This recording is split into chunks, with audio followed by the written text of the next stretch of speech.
So, welcoming you, Helen, to this space with me today, where we'll go on a little exploration about the 6 month journey of Devoted.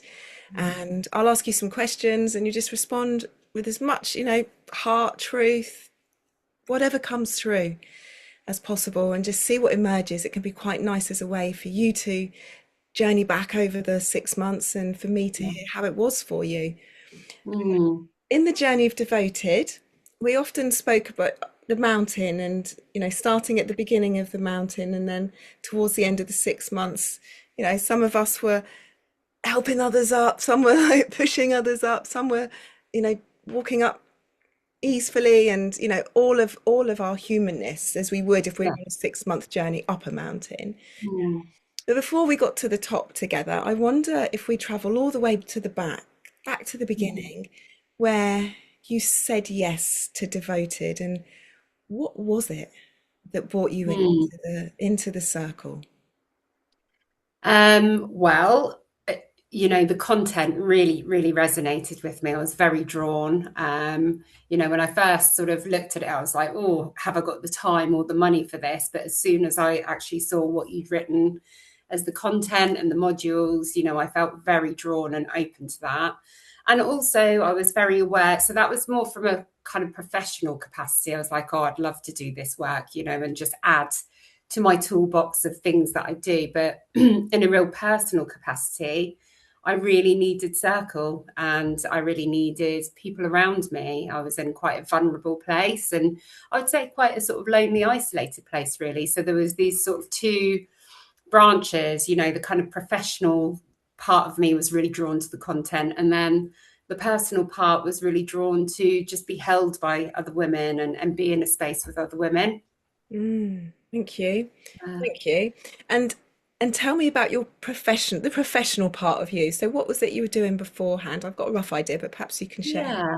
So I'm a qualified psychotherapist, and part of me was, thinking I can do this without this course. I've done the training. Do I really need to add this on to my time and money again? But actually, there was something about how you work with the nervous system and just sort of the landing stuff and the more somatic way of being. Really felt like something that I have touched on quite a bit, but not as much as I'd like to. And that's what really drew me in. So yeah, I was a qualified psychotherapist that wanted to kind of move more into holding groups, which I already did do in a different capacity. But there was something about this particular course that really made me feel actually I really want to do this and just get that support, I think, just to sort of step forward in those spaces a bit more. Mm, thank Yeah. you, thank you.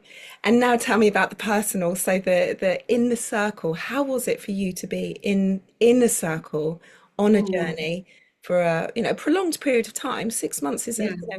good amount of time. How was it to be Mm. in the circle? It was absolutely beautiful. Like I said, it's sort of, there was just such a weird transition in my life where I started kind of like in a new work role, and it just brought up all of this unresolved stuff in me, which I was very annoyed about, having been in therapy for many years. I was like, damn it, I thought I'd sort of worked for all this stuff, but it was a great mirror.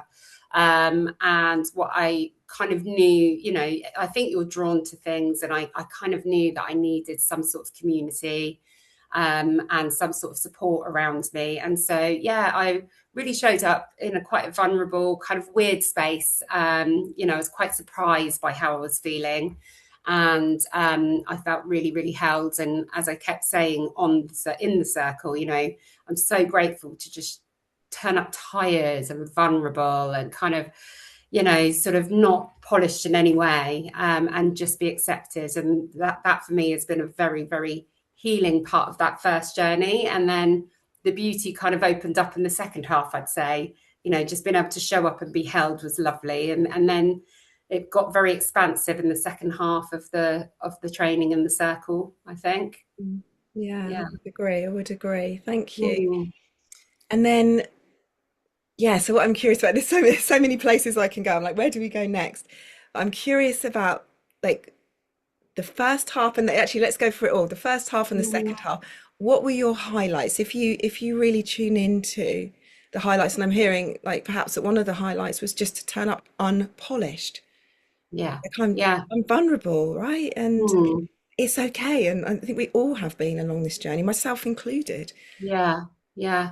I Mm. think, yeah, I wouldn't say it's a highlight to be able to just show up kind of a little bit broken, because obviously you don't feel great in that. But it was what I needed, and it was part of the healing journey, I'd say, so that was really, really beautiful.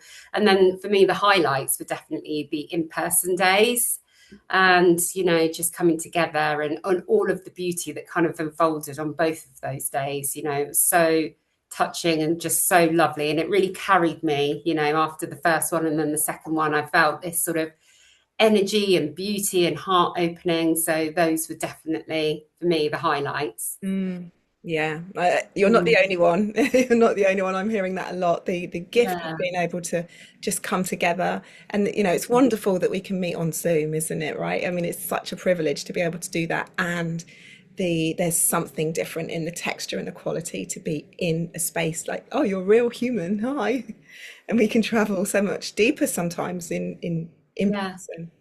but to have both, I think, is really lovely, because if it was, in person every Tuesday, I think we'd all be sort of like crawling on our hands and knees, like, oh my God, it's, February, I'm knackered, So actually being able to have both of those spaces felt really important, I think. Mm. So the more energized in-person space, and then, just showing up on a cold winter's evening and just being with people online is also lovely. Yeah, it's nice. And it's nice not to have to move out of your own home sometimes, isn't it? It's just like Exactly. Yeah. I can just hit start and I'm here. Yeah. Yeah. So I want to touch on something else actually that's been a real highlight for so many, and I think I'm correct in saying it would be one of yours, the elders in the space. Yeah, What can definitely. yeah. Sorry, go on. No, what can you say? Tell us, yeah, how was that for you? I just absolutely love that. Yeah, may know that I lost my mum in 2022, and I don't really feel like I have any elders around me in my family. So to be able to have those people come in and just feel that energy of the elders, the sort of more mothering energy, just felt so nourishing to me. And so was all inspiring, to become an initiated woman. What does that mean? How can I start looking at that for myself? And, where am I? I'm sort of on that cusp of just leaving, going into middle age, and yeah, it's just sort of an inspirational place, really, I think, that got shown to us. And I absolutely loved, the elements. I worked with those in a different context, and it was lovely to see those sort of crossover as well. And yeah, it was just really, really beautiful to have those people, and learn from them. Mm, yeah, I'm always, I don't say I'm going to surprised. I'm always enlivened by all the different traditions and how they Mm. all point to the same place, and Yeah, how we can yeah. travel all around the world with all the different traditions and cultures, and we can learn from each and every one of them, but how they all Mm. point us back to awakening our hearts to love, right? I mean, at the end of the day, and we've shared that in the circle. It's like, how can we love more? That's Hmm. to me the practice of being human. How can we love more? Yeah, yeah. So I wonder how the circle, if the circle has taught you or shown you how to love more. Yeah, absolutely. I think, I mentioned it in our sort of closing circle, that my heart felt very much more open. I think when you go into a vulnerable place, you sort of like close down a little bit into a protective space, and just bit by bit over the months, that kind of reopened up again. And yeah, I've taken real wisdom from the elders of how to be that for other people. And yeah, it's just made me feel so much more supported, sorry. So I don't need to be so protective of myself, because actually I've got other people kind of holding me and just checking in, or, just being part of a space where I know that I can be held if I need to be. So I don't have to hold it all by myself. Yeah, sorry. Oh, Mm. Yeah. hurrah. Devoted Yeah. glow up. I'm just with the words of devoted glow up that one of the women shared, how everyone got like an upgrade of a glow up. The hearts of more online. So just Yeah. going back to the professional that you shared at the beginning, Mhm. how would you say the devoted journey has shaped your professional working life? I use some of the content in my sessions. I've got all my ideas. What I haven't had is time. But I've been gifted time now. I have some time over the summer where I can take, what I'm already doing and what I've done with the circle training and devoted, and start co-creating something, the things that I joined really for, being able to create spaces for people like me, child free, autistic and ADHD, other things, other sort of circles that are really important to me. So, I really wanted to be able to create those spaces. And now I've got time to sort of think about how I'm going to do that. Mm.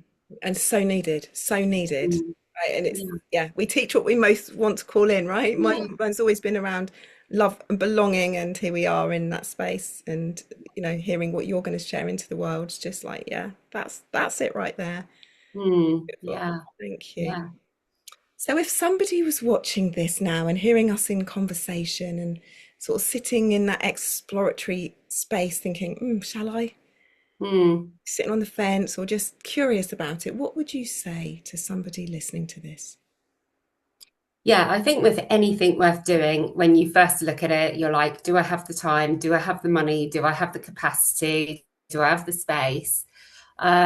But if there's something, all I can speak is from, I suppose, my own perspective, because I had all of those kind of barriers or questions to doing it.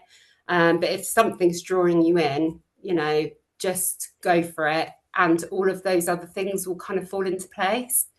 I think it's really worth, listening to whether your heart's drawn into the material, into the work, and into the particular situation. And if it is, just let all the other stuff work itself out. Yeah. Thank you. Is there anything else, anything that feels unsaid at all?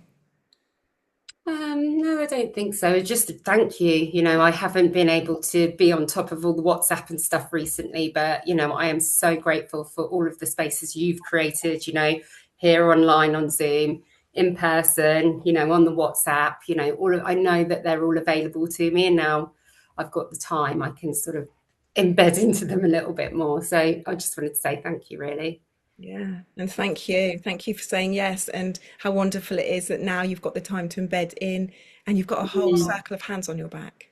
Yeah, yeah, that feels really lovely. Yeah.